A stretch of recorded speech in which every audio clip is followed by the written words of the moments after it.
지난 2월 7일 새벽 재난 문자에 깜짝 놀라서 잠에서 깨신 분들 많을 겁니다. 그때 당시에 이제 충주에서 지진이 발생해서 문자가 발송된 거였죠? 네, 그렇습니다. 네. 충주뿐만 아니라 다른 지역에서도 신고가 접수될 정도로 진동이 꽤 컸다고 하는데요. 네. 한반도 중앙에서 발생한 지진이어서 그 공포감이 더 크지 않았나 싶습니다. 네, 그래서 오늘은요, 지진에 대해서 좀 자세히 살펴보겠습니다. 원광대학교 소방행정학과 조송 박사와 함께하겠습니다. 어서 오십시오. 안녕하세요. 안녕하세요. 네. 이번 지진 새벽에 발생했는데도 불구하고 많은 분들이 느꼈다 이런 말씀 많이 하셨거든요. 지진의 규모가 작지 않았죠. 네. 지금 규모 3.0 이상 지진이 발생한 것이 이제 충북 지역에서는 세 번째 정도, 3년 네. 만에 이루어진 것 같습니다. 이날 2월 7일 새벽 2시 35분경인데요. 충주시 북서쪽 22km 지점에서 규모 3.1의 지진이 발생을 했습니다. 올해 국내에서 발생한 지진이 7건인데 그 가운데 가장 강했고요. 충북에서 관측한 이래로는 5번째로 강한 규모라고 합니다. 지진이 발생한 곳이 지금 앙성면으로 나타나는데 네. 이 지역이 아무래도 이제 경기와 강원 내 접경에 있다 보니까 진원의 깊이가 이제 9km 정도 지하로 떨어지는 지점이기도 하고 주변 지역에서 이제 수도권까지도 이제 영향을 받았다라고 신고가 들어오는 경우들이 있었습니다. 이후에 이제 지진이 한번 있게 되면 여진이 이제 따라오게 되는데요. 2시 54분 그리고 3시 49분에 각각 1.4와 1.5 규모의 여진이 발생을 했습니다. 온라인상에서도 뭐 벽이 움직인 것 같다, 뭐 바닥에서 드르륵 소리가 났다 이런 신고들, 유감 신고를 포함해서 이제 강원과 경기 지역 모두 이제 23건의 신고가 접수가 된 걸로 소방당국은 발표를 하고 있고요. 다만 다행인 것은 아무래도 이제 큰 인명 피해나 재산 피해는 없었던 것으로 나타나고 있습니다. 네, 처음에는 규모가 4.2로 나왔다가 추후에 3.1로 정정이 됐는데요. 교수님, 3.1 정도면 어떤 규모의 지진인가요?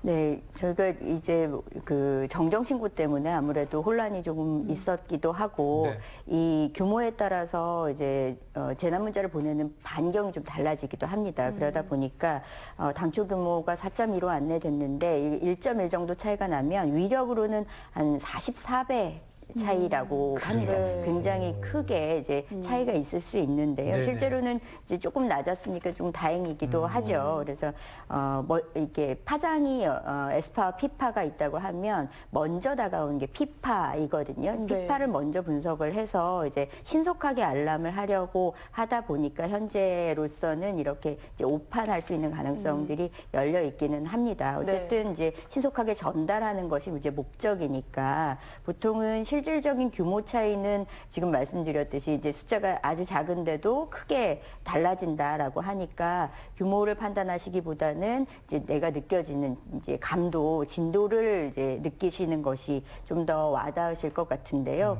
이번 경우라고 한다면 그 충주 지역들, 이제 충북 지역 안에서는 진도 5 정도의 이제 감도가 느껴졌다라고 네. 조사가 됩니다. 진도 5라고 하면 거의 모든 사람들이 대부분 흔들림을 느낄 수 있는 정도. 그래서 그릇이나 창문이나 이런 것들이 깨질 수도 있고 또는 불안정하게 있던 물체들은 넘어지는 피해가 발생할 수도 있는 정도의 규모이고요. 강원 지역 같은 경우에는 이제 진도 4 정도가 느껴진다라고 보는데 4 정도가 어떤 규모냐면 이제 실내에 있는 뭐 아까는 거의 대부분의 사람이었잖아요. 네. 많은 사람들이 느낄 수 있는 정도. 그래서 일부는 잠에서 깰 수도 있고 역시 그릇이나 창문 같은 것들은 흔들릴 수도 있는 그런 정도이고요. 뭐 경기 지역에서는 3 정도의 감지가 됐다라고 하는데 이런 것들은 조금 이제 약간의 차이는 있을 수 있습니다만 정지되어 있는 차량이 흔들리는 정도를 이제 의미를 합니다. 그래서 뭐 음성분의 경우에는 뭐 한 4 정도 진도를 예상을 하고 있고 그 외에 이제 충주시의 경우에는 5 정도 이렇게 보통 보고 있습니다. 네. 저도 이 새벽에 이제 문자를 보고 이제 깜짝 놀랐습니다. 근데 순간적으로 어떻게 해야 되지? 어떻게 해야 되지? 당황을 하게 되더라고요. 그래서 이제는 우리도 평상시에 좀 대비를 해야 되지 않을까라는 생각도 들더라고요. 네, 맞습니다. 이렇게 흔들림이 있는데 이제 흔들림 먼저 느껴지고 이게 뭔가라고 느낄 때 아마 이제 재난 문자 받으시거나 네, 아니면 네. SNS 같은 거 찾아보시면서 아, 지진이었구나라고 생각하셨던 경우들 많으실 텐데요. 흔들림에 대비해서 이렇게 집안에 떨어질 수 있는 물체가 있다라고 한다면 우선 고정을 하는 것이 필요합니다. 그래서 우리는 그만큼 이제 큰 지진은 겪어보지 않았지만 흔들리게 되면 가구가 넘어지거나 하는 일이 있기 때문에 벽과 가구를 고정시키는 그런 작업들이 좀 선행이 되면 좋겠고요. 이제 그릇장이나 이런 데에 이제 그 흔들려서 깨질 수 있는 물건들을 넣어두시는 경우들이 있잖아요. 그런 경우에는 문을 좀 고정해서 쏟아지지 않도록 하는 것도 필요합니다. 그리고 집안에서 이렇게 대피하시거나 하실 때는 물건이 쏟아져서 깨졌다라고 한다면 이제 밟지 않아야 되니까 이제 두꺼운 실내화나 이런 것들도 갖추고 계시면 좋겠고요. 또한 화재가 발생하는 경우들이 종종 있습니다. 화기를 사용하시다가 그것이 넘어지는 경우들도 있지만 그렇지 않고도 이제 화재 발생 우려가 굉장히 높기 때문에 소화기를 미리 갖추신다든지 위험물을 관리하시는 것도 필요하겠습니다. 네. 그렇다면 이제 지진 발생했을 때 행동 요령도 궁금하실 텐데요. 먼저 집안에 있는 경우에는 어떻게 행동하면 될까요? 네, 우선 이제 집안이나 실내에 있는 경우에는 흔들리는 그 진동 때문에 물건이 내 머리 위로 떨어지는 것을 항상 가장 경계를 하셔야 됩니다. 네. 그래서 우리가 이제 탁자 밑으로 들어가라 혹은 방석을 머리에 써라 네. 이런 이야기를 하게 되는데 탁자와 같이 이제 머리나 몸을 보호할 수 있는 곳 아래로 들어가시는 것이 좋다. 그리고 이제 흔들리게 되면 그 탁자마저도 흔들리게 되잖아요. 네네. 그러다 보니까 이제 내려가셔서는 다리나 이런 부분들을 꼭 붙잡고 계셔라라고 당부를 드립니다. 또 흔들리는 것이 계속 흔들리는 것이 아니라 네. 이게 파장처럼 오는 것이라서 흔들렸다가 잠시 멈추고 다시 흔들리고 이렇게 반복하기 때문에 이 잠시 멈추는 동안에 재빨리 이제 가스나 전기를 차단하셔야 되고요. 출입문이 그 벽이 흔들려서 틀어지는 경우에는 문이 닫힌 상태에서 열리지 않게 됩니다. 그러다 보니까 이제 출입구를 확보하시는 것도 가장 필요하겠습니다. 네, 그러면 학교나 고층 건물이나 마트처럼 사람이 많은 곳에 있을 때는 어떻게 하면 좋을까요? 네, 마찬가지로 이제 빨리 이제 몸을 피하시는 것이 필요할 텐데 이제 실내는 거의 비슷하지만 고층의 경우에는 엘리베이터 사용을 절대 하시면 안 되고요. 네네. 엘리베이터 안에 계셨다고 한다면 모든 층에 그 버튼을 다 누르셔서 가장 먼저 열리는 층에서 바깥으로 나오시는 것이 필요하고요. 그 마트 같은 곳에서는 물건이 워낙 많이 쌓여 있잖아요. 네. 그런 물건들을 좀 피하시기 위해서는 기둥 옆이나 계단으로 대피를 하시는 것이 좋겠습니다. 네. 네. 그리고 이제 자동차라든지 기차, 지하철, 이동수단들 안에 있을 때는 이럴 때는 또 어떻게 해야 되나요?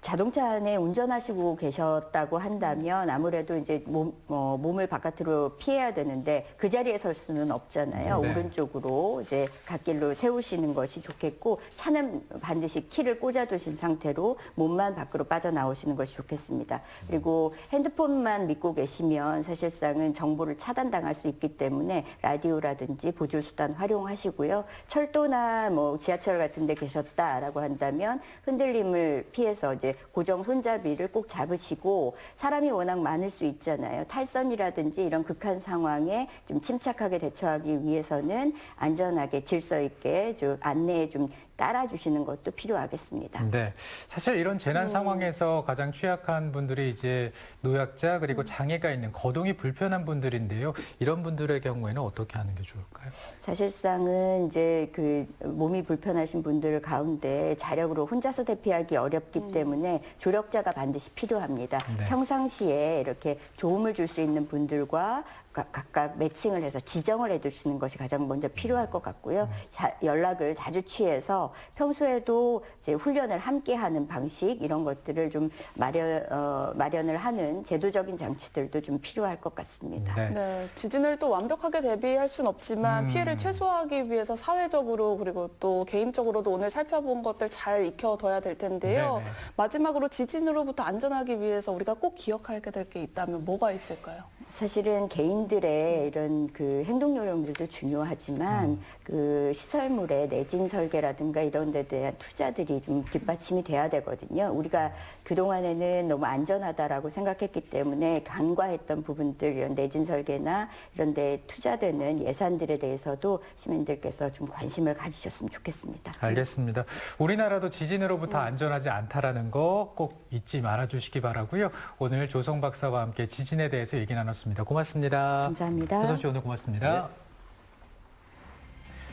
최근 10년간 내리막길을 걷던 흡연율이 다시 올라갈 기미를 보이고 있습니다. 지난해 말부터 오름세를 나타내고 있는데 원인을 보니까 여러 가지가 있는데 그 가운데 하나가 또 전자담배라고 하더라고요. 네, 그렇습니다. 전자담배는 괜찮겠지 하고 사용하는 게 문제라고 하는데요. 네. 오히려 금연과 멀어지는 방법이라고 합니다.